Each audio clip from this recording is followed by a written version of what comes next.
Hi, thank you for joining me. I'm going to be reading the Earth class notes written by the 12th Apostle, entitled Followers. The first great mortal leader on altered Earth was Enoch. After the murder of Abel, all individuals were followers of their own choosing until Enoch. A very interesting analogy concerning Enoch has lain dormant after he left the earth with God, who Enoch loved more than anyone or anything, and wanted to go with God when God left the earth at Adam's death. God had remained on altered earth for the 930 years that Adam had lived in his mortal body, because God had a special love for Adam, as he was and will forever be the only man God ever created, giving Adam every possible opportunity to sovereignly repent and regain his right relationship with him.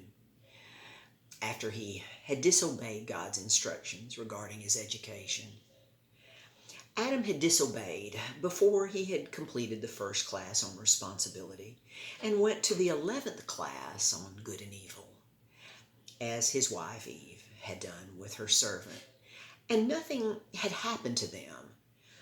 But because of Adam's authority, when he chose disobedience, everything changed. Everything changed for all of them. Their love and respect for God changed to fear and doubt. Now it is time to explain the truth that has remained a mystery to fallen humanity, as they have become followers through each passing generation, needing to be guided by someone or something: a preacher, a house of worship, a cross, a ritual, or a denomination. But where is the truth of which I speak?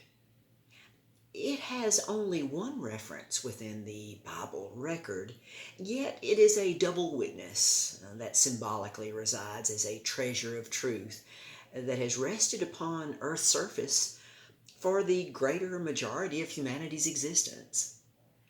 When God remained upon the earth, the most unique opportunity that's ever existed remained for fallen humanity to learn from God Himself, instead of fearing Him and remaining subjective to their fallen instinct, that they could choose to change from fear to love, as Enoch did.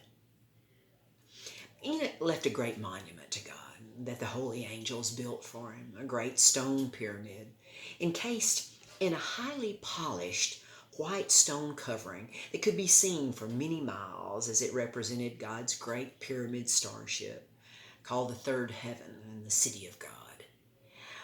It was later referred to as the Pillar of Enoch, long ago after Enoch left the earth with God. Because Jesus had access to all of the Old Testament during his perfect, sinless life, Jesus knew the accounts of Enoch having angels to build an ancient monument to his Father. Jesus also understood that the pyramid shape of that monument was a small-scale replica of his Father's great home and the crystal classroom that God created on earth for Adam to study and learn all the principles of truth within. But what of the followers?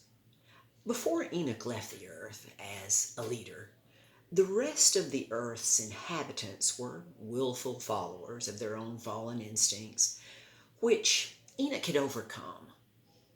When Jesus was on the earth, the only record we have of his talking to a person that was not a follower was the woman at the well.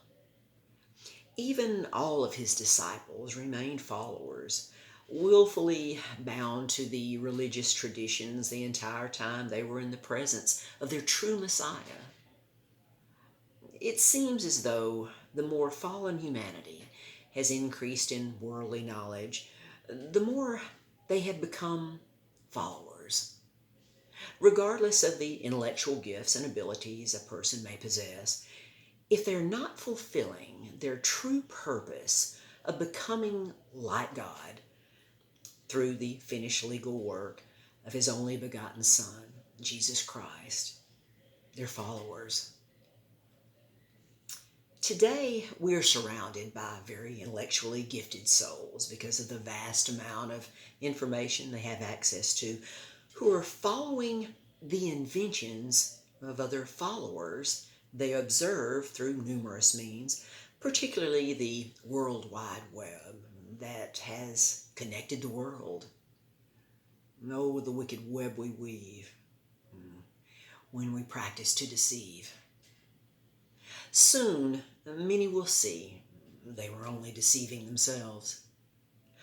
So, shall we be followers of our own fallen instinct or overcome our fallen instinct? Choose wisely.